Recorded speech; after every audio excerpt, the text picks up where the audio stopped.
महाभारत के युद्ध में अर्जुन के साथ युद्ध, भीम आदि के साथ युद्ध लड़ते हुए भीष्म जी को जब देखा, दुर्योधन ने तो नाराज हो गया। बोला जितना सामर्थ्य से लड़ सकते हैं लड़ नहीं रहे हैं इनके साथ में, ये पांडव आते हैं तो ये धीरे धीरे युद्ध करते हैं। तो नाराज होकर के बड़े अपशब्द कहे भीष्म जी को। तुम तो चाहते नहीं हमारी विजय हो, तुम तो चाहते हो हम सब मर जाएं यहीं पर। अगर तुमसे नहीं युद्ध लड़ा जाता तो त्याग दो सेनापति का पद, हम किसी और को बना लेंगे। जब सुना तो भीष्म जी प्रतिज्ञा करते हैं, आज रण हरि ही न अस्त्र गहां,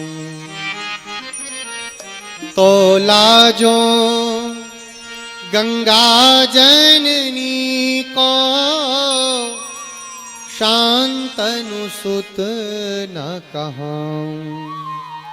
अगर आज के युद्ध में मैंने भगवान कृष्ण को शस्त्र नहीं उठवा दिया तो मैं गंगा पुत्र ना कहलाऊं, महाराज शांतनु का पुत्र ना कहलाऊं। मैंने प्रतिज्ञा की कि मैं आपको युद्ध में शस्त्र उठवाऊंगा, और आपने महाभारत के पहले प्रतिज्ञा की थी कि इस युद्ध में मैं कोई शस्त्र अस्त्र नहीं उठाऊंगा।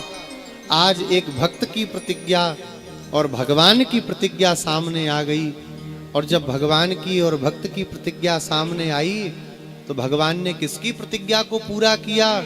बोले भगवान ने जब देखा भीष्म जी को अर्जुन के ऊपर सरसर सरसर बाणों की बौछार कर रहे हैं, तो भगवान कूद पड़े अपने रथ से, सिंह के समान भगवान दौड़े भीष्म जी की ओर। रथ का पहिया पड़ा था, भगवान ने एक हाथ में उठाया, चक्र के समान सरसर सरसर घूमने लगा। भीष्म जी प्रसन्न हो गए, धनुष को अपने हाथ में लेकर के खड़े हो गए। कहा छोड़ दिया तो ये लौट जाएंगे, निहत्थे को नहीं मारेंगे।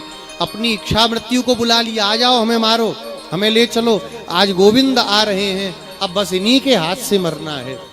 लेकिन तब तक तो अर्जुन ने चरण पकड़ लिए, महाराज क्या कर रहे हो? और जैसे ही चरण पकड़े भगवान ने कहा अरे ये रथ के नीचे कैसे आ गए हम? अरे महाराज इतना क्रोध काय बात का कि पता भी न चले कि कब में रथ के नीचे आ गए।